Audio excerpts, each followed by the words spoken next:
Hello children, welcome back. I am Kalpana and today we are going to do a word problem on square and square roots. A square plot has an area of 7,744 square feet.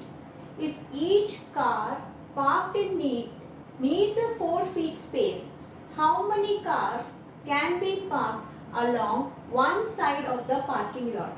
That means they have told that we have a square parking lot and the area is 7,744 square feet and that a car needs 4 feet space.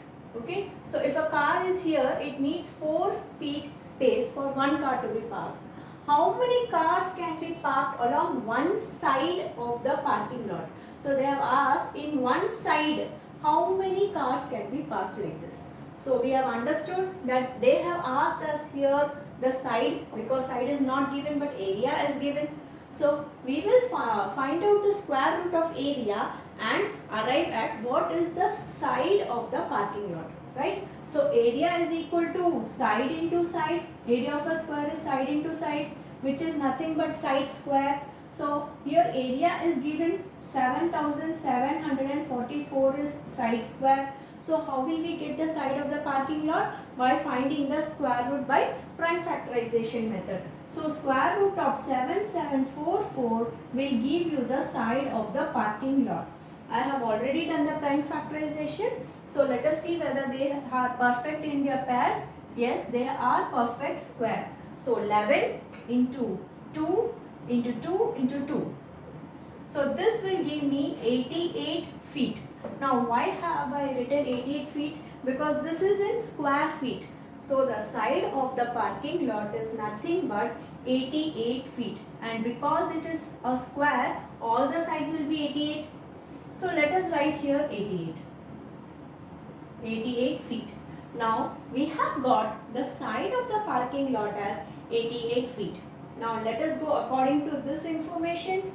One car needs 4 feet of space. This much is 4 feet, let us assume.